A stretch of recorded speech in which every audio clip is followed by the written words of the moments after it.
आज बहुत ही एक सीरियस इशू को लेके हमारे national spokes person Gaurav Bhatia जी आए हैं और ये बहुत ही इम्पोर्टेंट इशू है और इस पे बहुत डिटेल गौरव भाटिया जी आप लोगों को बताएंगे।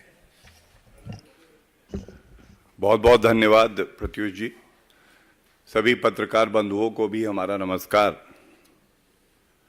हम सब जानते हैं कि लोकसभा चुनाव जो कि लोकतंत्र का महापर्व है वो चल रहे हैं। जैसे जैसे एनडीए और भारतीय जनता पार्टी का ग्राफ बढ़ रहा है और ये अब स्पष्ट हो गया है कि भारतीय जनता पार्टी और एनडीए को 400 प्लस सीट मिलेंगी। एक अजीब सी बौखलाहट विपक्षी खेमे में है, खासकर जो इंडिया अलायंस है, कांग्रेस पार्टी है। और ये कहना गलत नहीं होगा, इंडिया अलायंस के जो घटक दल हैं और कांग्रेस पार्टी है, इनका 3 सूत्रीय कार्यक्रम है। पहला, तुष्टीकरण करना, ब्लेटेंट अपीजमेंट पॉलिटिक्स। दूसरा, हिंदुओं से नफरत करना, एंटी हिंदू एजेंडा। और तीसरा,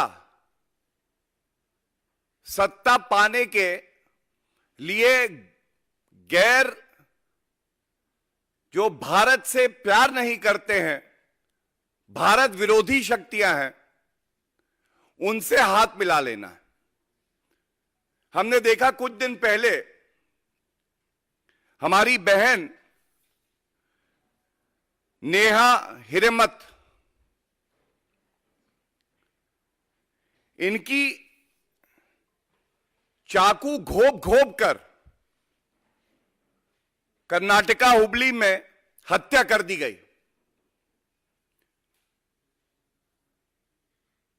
यह ऐसी वारदात थी कि किसी भी आम नागरिक का दिल दहला दे। पूरा देश एकजुट हो गया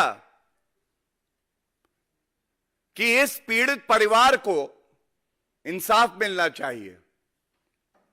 यह बताना भी अति आवश्यक है कि ये जो हमारी बहन थी नेहा, इसके पिता कांग्रेस पार्टी में कॉरपोरेटर हैं। और आप ये देखिए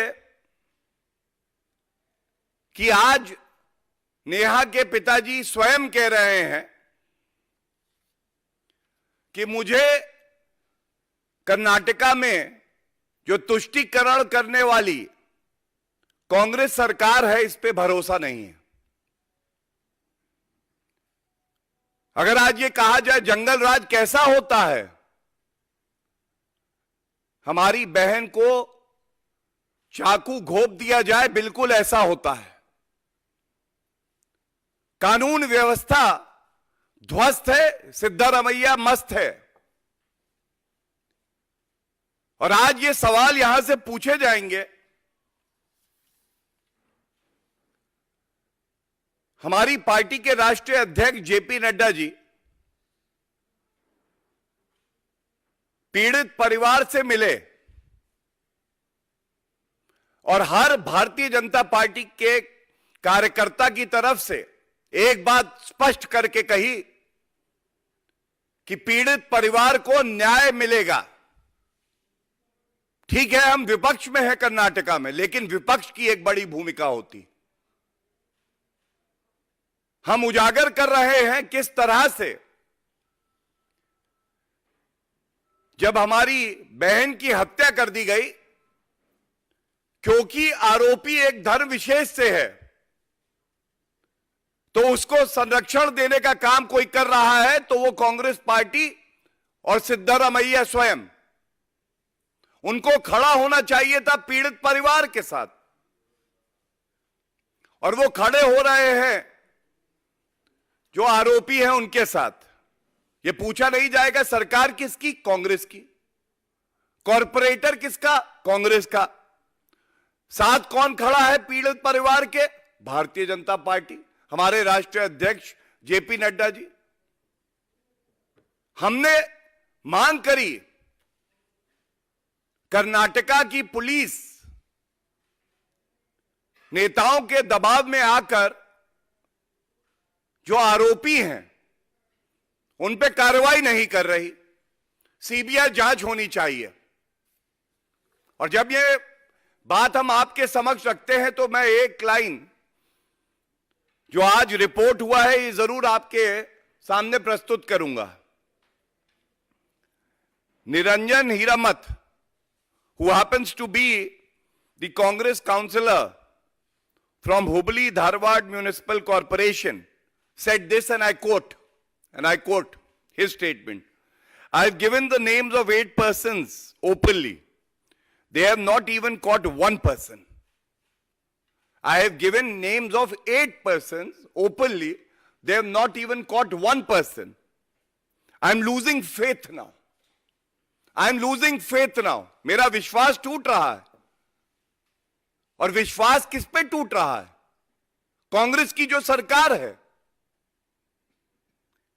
He goes on to say they are trying to divert my case. Give it to the CBI if you cannot do it. The commissioner in this case is a lady. Even then, she is not taking a girl's murder seriously. She is working under some pressure. I demand the commissioner should be transferred for negligence in the case. I demand that the case should be given to the CBI. और जब ये एक पिता गुहार लगाता है Congress party की सरकार से, तो क्या कहा जाता है? कहा जाता है Karnataka deputy CM DK Shivakumar से CBI probe demand in Neha murder case is not required. Not required. So you shield the criminals. Law and order has collapsed in the state of Karnataka. This is a fit case of love jihad, clearly. And yet, Siddaramaiah does not act because he wants to side with the criminals, seeing their religion. He is violating his own oath. और जब सिद्धारमैया जी आप शांत रहना पसंद करते हैं, तो हम और मजबूती से अपनी आवाज को उठाएंगे और हम कहेंगे कि ऐसे मुख्यमंत्री को अपने पद पे बने रहने का कोई हक नहीं है जो अपने प्रदेश की जनता की रक्षा ना कर सके। और जब ऐसी निंदनीय घटना होती है, हत्या हो जाती है, तो आप पीड़ित परिवार को इंसाफ भी नहीं दिला पाते हैं। You should resign from the position of chief ministership. It seems the pressure to appease that has been dictated upon you by none other than Sonia Gandhi, Rahul Gandhi and Mr. Kharge has made you forget the oath that you have taken under the Constitution. And I must also categorically state, न्याय की बात करते हैं Congress party, न्याय, आप देखिए न्याय, तो मैं ये पूछना चाहूंगा, इस पीड़ित परिवार को न्याय मिलेगा? एक नारा और दिया था प्रियंका वाड्रा गांधी ने, लड़की हूं लड़ सकती हूं। आज पूरे देश की जो बहनें हैं, माताएं हैं, वो कह रही हैं लड़की हूं लड़ सकती हूं, तो इस बहन की लड़ाई कौन लड़ेगा? क्योंकि सोनिया गांधी जी, आपने तो एक शब्द नहीं बोला। प्रियंका वाड्रा गांधी जी के पास कहने के लिए कुछ बचा नहीं है, उनके मुंह में दही जमी हुई है। जब इस तरह से दिन दहाड़े हत्या होंगी और मुख्यमंत्री जांच खत्म होने से पहले कह देगा this is not a case of love जिहाद, According to the Chief Minister, this is not even a case where law and order has completely broken. This is the new normal in the state of Karnataka. It raises very serious questions. And जब मैंने इस press वार्ता की शुरुआत करी थी तो मैंने एक बात कही थी, तुष्टीकरण। मैंने आपके समक्ष उदाहरण रखे हैं। किसी नागरिक की जान चली जाए, उस बहन का दोष केवल इतना था कि उसने एक दूसरे धर्म के व्यक्ति को मना कर दिया कि मैं तुम्हारे साथ कोई भी रिश्ता नहीं रखना चाहती हूं, और उसे मार दिया जाता है। यह एक बीमारी है जो इंडी अलायंस के अंदर है, और इस बीमारी को उजागर करना यह हमारी जिम्मेदारी है। मैं आपको कर्नाटका की बात करते हुए बताता हूं। रामेश्वरम ब्लास्ट हुआ, क्या वक्तव्य आया कर्नाटका सरकार का? उन्होंने कहा नहीं, इसमें कुछ है नहीं, हम जांच कर रहे हैं। जो आरोपी थे उनका धर्म देख के उनको संरक्षण देने का काम किया। उसके बाद एनआईए ने जांच जो है अपने हाथ में ली। क्या हुआ? त्वरित गति से, बड़ी मजबूती से विवेचना होती है, और जो आरोपी होते हैं उन्हें पकड़ा जाता है। और इसके तार जो दूसरी तुष्टीकरण की सरकार पश्चिम बंगाल में है, वहां पे आरोपियों की गिरफ्तारी होती है। यह फर्क है। एक जांच एजेंसी जो संविधान के तहत चलती है, जिसको खुली छूट है कि वो अपना कार्य करे, और दूसरी तरफ कर्नाटका में जो जांच एजेंसी है उन पे दबाव है कि किसी भी तरह से जो आरोपी हों उनको बचाया जाए, क्योंकि उनका धर्म देखा जा रहा है। हमें तो वोट से मतलब है, किसी महिला की अस्मिता से हमारा कोई लेना देना नहीं है। इसी क्रम में हिंदू नफरत की बात, यह अति आवश्यक है। यह इसलिए आवश्यक है, हमने देखा किस तरह से कर्नाटका में ही रामनवमी का पावन पर्व था। रामनवमी के पावन पर्व पे जो हिंदू धर्म के अनुयायी हैं, उन्होंने जय श्री राम के नारे लगाए। उनको पीटा गया, उनसे जबरदस्ती करी गई, और उनसे कहा गया कि ये नारे तुम यहां नहीं लगा सकते, अल्लाह अकबर के नारे लगाओ। ये कैसी पद निरपेक्षता है? क्या कर्नाटका में, पश्चिम बंगाल में अब भारत का संविधान लागू नहीं होगा? जो मूल अधिकार हर नागरिक को मिला है उसका हनन होगा और सरकार मूक दर्शक बनी रहेगी।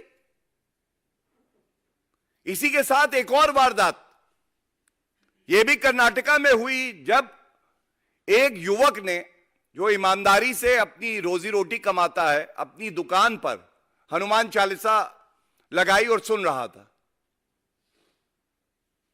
तो कुछ लोग आए और उनकी हिम्मत देखिए, उसकी दुकान के अंदर घुस के उस व्यक्ति को पीटा और कहा कि तुम हनुमान चालीसा का पाठ नहीं कर सकते हो। ये उदाहरण क्या दर्शाते हैं? ये दर्शाते हैं, पहला, कर्नाटका में कानून व्यवस्था खत्म हो चुकी है, जंगल राज हो चुका है। दूसरा, तुष्टीकरण करने के लिए हम संविधान को भी तार तार कर देंगे। हम आरोपी का भी धर्म देखेंगे और पीड़ित परिवार का और पीड़िता का भी धर्म देख के कार्रवाई करेंगे। और तीसरा, हम हिंदू नफरत में अब अंधे हो चुके हैं। हम अपने मैनिफेस्टो में भी तुष्टीकरण करेंगे, चुनाव के प्रचार में भी हम वो बयान देंगे जो संविधान को तार तार करते हैं, और हम यही नहीं रुकेंगे। अगर कोई पीड़ित परिवार है, हमारी पार्टी के राष्ट्रीय अध्यक्ष जी घर जाकर उस पीड़ित परिवार के साथ खड़े रहे और उनको आश्वासन दिया कि आपको न्याय मिलेगा। मैं पूछना चाहता हूं, सोनिया गांधी जी महिला हैं, प्रियंका वाड्रा जी महिला हैं, ये लोग क्यों नहीं मिले अभी तक? राहुल गांधी जी न्याय की बात करते हैं, इस पीड़ित परिवार को न्याय दिलाने के लिए आप क्यों नहीं मिले? सिद्धारमैया स्वयं क्यों नहीं गए? क्या यह सवाल पूछा नहीं जाएगा?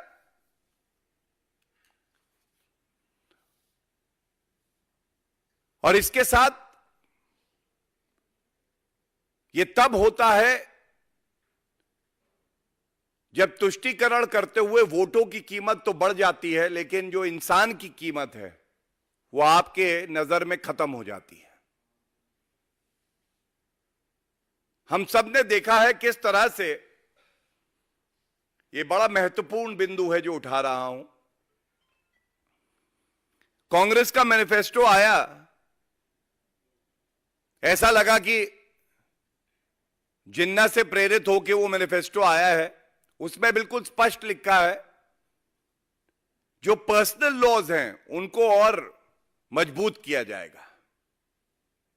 तो यह सवाल जनता आज पूछ रही है, क्या ट्रिपल तलाक, जिसको सर्वोच्च न्यायालय ने गैर संवैधानिक बताया और मजबूत मोदी जी की सरकार ने एक अपराध बनाया जिससे कि ट्रिपल तलाक के मामलों में कमी आई,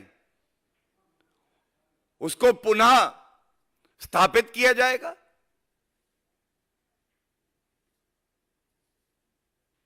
पी चिदम्बरम साहब का अभी बयान आया है, उन्होंने कहा है कि जो कानून आए हैं हम उन कानूनों को वापस लेंगे। जैसे क्या सीएए को वापस लिया जाएगा? इसी तरह से आप टीएमसी का अगर मैनिफेस्टो देखेंगे उसमें भी बिल्कुल स्पष्ट लिखा है हम सीएए को लागू नहीं करेंगे। यह क्यों है? यह तुष्टीकरण की राजनीति की वजह से है। क्या एक प्रदेश की सरकार संविधान के तहत यह अधिकार रखती है कि वो संसद में पारित कानून के लिए कहे कि हम अपने प्रदेश में लागू नहीं होने देंगे? क्या यह ममता बनर्जी ने जो शपथ ली है उसका उल्लंघन नहीं है? और ममता बनर्जी के लिए तो इतना ही कहेंगे, जब उनसे एक पत्रकार ने पूछा कि आप तुष्टीकरण की राजनीति करती हैं, तो उन्होंने जवाब दिया, हां, मुसलमान मेरे लिए दूध देने वाली गाय है तो मैं उनके साथ खड़ी हूं। और एक हिंदू अनुयायी जो जय श्री राम का नारा लगाता है, तो गुस्से में ममता बनर्जी अपनी कार से उतर के कहती हैं, तेरी चमड़ी मैं उधेड़ दूंगी। क्यों भाई? ये कैसा संविधान है? और यहां पे ममता बनर्जी नहीं रुकी। ममता बनर्जी ने यह भी कहा है कि यूसीसी हम लागू नहीं होने देंगे। वैसे तो पूरा इंडिया अलायंस डबल डिजिट की सीटें पा जाए तो बहुत बड़ी बात है, लेकिन यह इनकी मानसिकता दर्शाता है। यूसीसी यूनिफॉर्म सिविल कोड अनुच्छेद 44 हमारा संविधान कहता है कि लागू होना चाहिए। फिर ममता बनर्जी ऐसा क्यों कह रही हैं? यही तुष्टीकरण की राजनीति है। और डीएमके ने भी, उदय स्टालिन तो हिंदुत्व को डेंगू, मलेरिया, सनातन धर्म खराब है, नष्ट कर देना चाहिए, और अब वो कहते हैं कि सीए वापस होगा। ये प्रमाण है इस बात का कि ये जो विपक्षी दल है, इनकी सोच संविधान को नष्ट करने वाली, तुष्टीकरण की राजनीति को आगे बढ़ाने वाली, देश विरोधी और हिंदू नफरत से पूरी तरह से ओतप्रोत है। और मैं इतना ही कहूंगा कि यह हमारी जिम्मेदारी है कि हमारी कोई भी बहन हो, उसका धर्म देखकर नहीं, पर कोई भी बहन हो, अगर उसके साथ अन्याय होता है तो तुष्टीकरण की राजनीति नहीं होनी चाहिए और उस परिवार को और उस बहन को उसका हक मिलना चाहिए, न्याय मिलना चाहिए। बहुत बहुत धन्यवाद। Any question?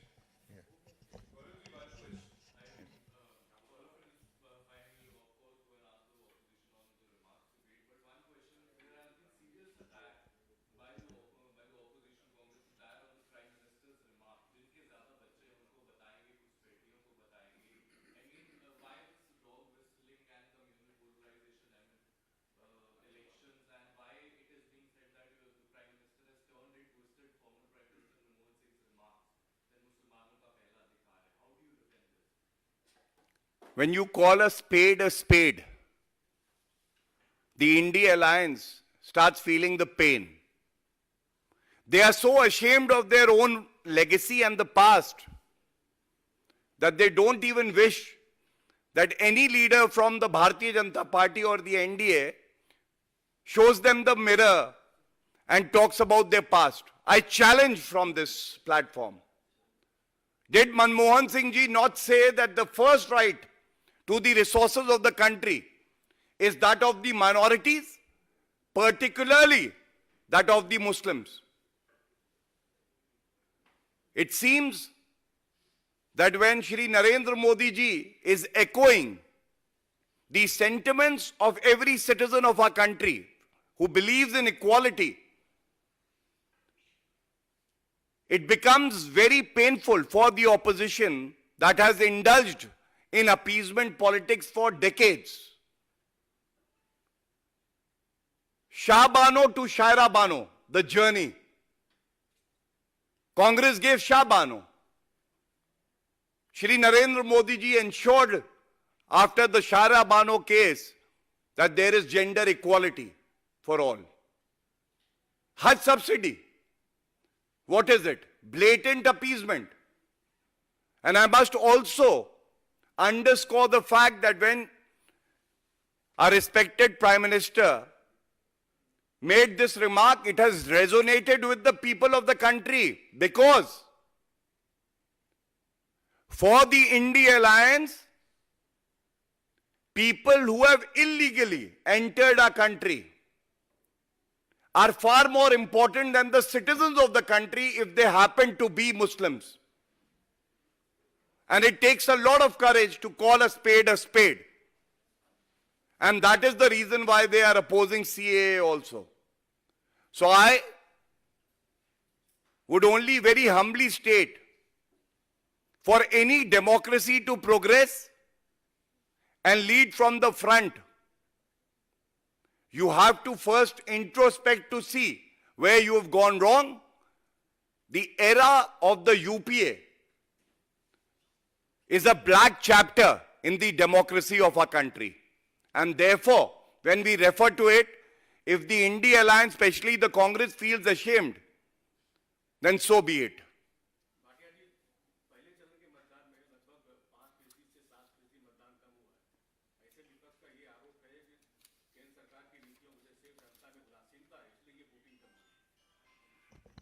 देखिए, ऐसा है, जिस विपक्ष की आप बात कर रहे हैं, पहले चरण में भारतीय जनता पार्टी ने एक मजबूत शुरुआत करी है और मैं बड़ी जिम्मेदारी से ये कह सकता हूं कि हम तो 370 प्लस की बात करते हैं भाजपा की। अगर आप कांग्रेस पार्टी से पूछे सीटें कितनी आएंगी, तो वो ये बताने की हिम्मत नहीं रखते हैं कि उनकी सीटें कितनी आएंगी, वो ये बताते हैं कि भाजपा की इससे कम आएंगी। अगर आप समाजवादी पार्टी की बात करते हैं तो ये कहना गलत नहीं होगा, साइकिल गई है टूट, जनता गई है इनसे रूठ, दोनों टायर हैं पंचर, और अपने आप को यूपी का लड़का बताते हैं। यही राहुल गांधी यूपी के नौजवान, जो युवा ऊर्जा है, उसको नशेड़ी बता रहे थे। तो अगर 0+0+0 साथ आएंगे और उनको जोड़ा जाएगा तो बनेगा 0 ही। यही विपक्ष का हाल है।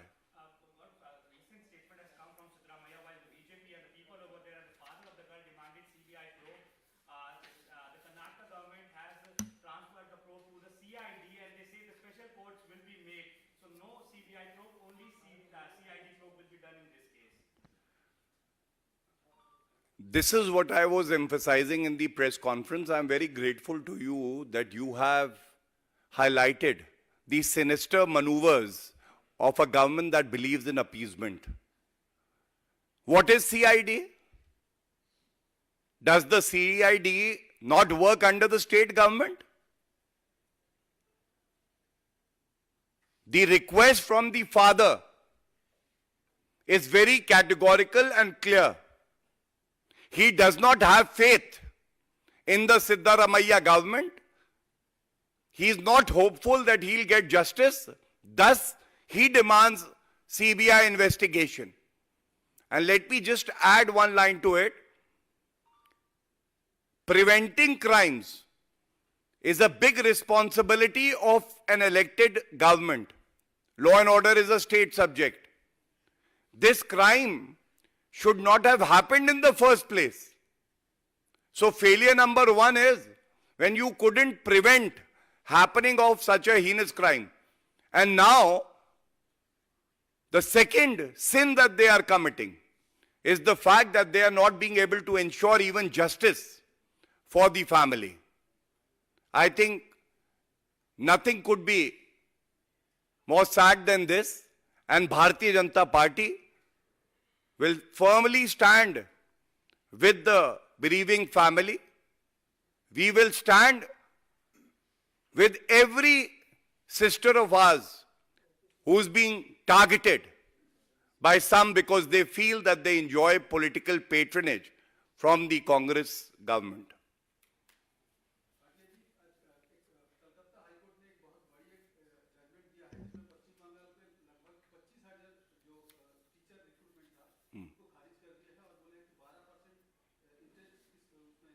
I'll reserve my comments for the reason, best to my understanding, there is a separate, press conference that will take place. But on West Bengal, I'll definitely say that today's issue is also connected with what happened in Sandesh Khali and how Shahjaz Sheikh was on the run for 55 days. 55 दिन उसको ममता बनर्जी ने संरक्षण देके छुपा रखा था क्योंकि उसका धर्म देख के कुछ वोट कमाना चाहती थी, चाहे उसमें संविधान तार-तार हो जाए. So all these issues that we raise are very relevant because people have outrightly rejected the appeasement politics, the politics of hatred of the India alliance. Thank you.